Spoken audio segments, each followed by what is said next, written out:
Finally, a decent Predator movie? Goodness gracious. Just when you thought the Predator franchise was sinking, but here we are. Hell yeah.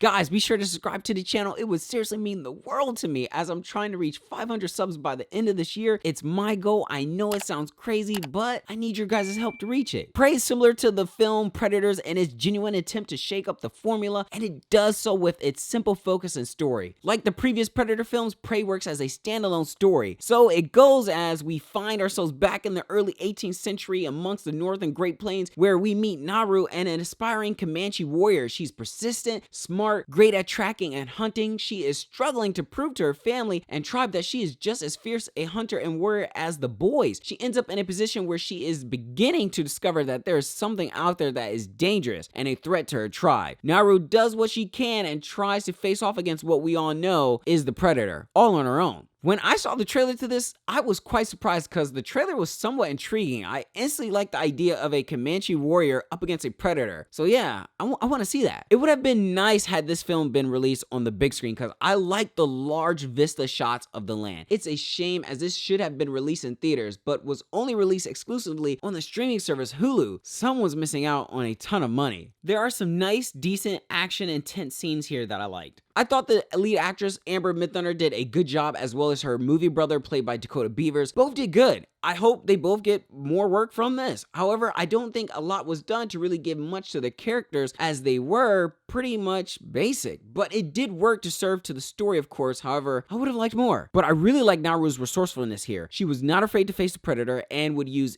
anything at her disposal and environment to her advantage. I really like that method, especially since you have a Comanche warrior who only has outdated weapons and gear compared to the Predator who has high-tech weaponry. I mean, the girl just had an axe with a string on it, but still, all credit to her, as she knew she couldn't take on the Predator with just strength alone, but use her intellect against a much stronger opponent. I like the setting for the film and how it does its own thing. Also, I enjoyed the authenticity shown with the Comanche tribe. It was cool to see the Native Americans fight against Predator. They clearly were fierce and courageous warriors. I will say, I didn't like the CGI for the most part, especially with the bear, but whatever. This isn't a perfect movie, but still a welcome one to the Predator franchise, and no, it's not better than the 1987 Predator film, but this would be my second favorite. And using Roger Ebert's 4-star rating system here, I would give this film 3 out of 4 stars. I think this concept of there being various encounters with predators throughout different time periods would be kind of cool to see and should be done more. I mean, now that we've seen a Predator face up against Indians, I'm now ready to see a Predator go up against samurais, ninjas, cowboys, Knights of the Round Table, African Amazons, pirates, and many more. The list goes on. There's a lot this franchise can do with this if they choose to do so. I'm just saying.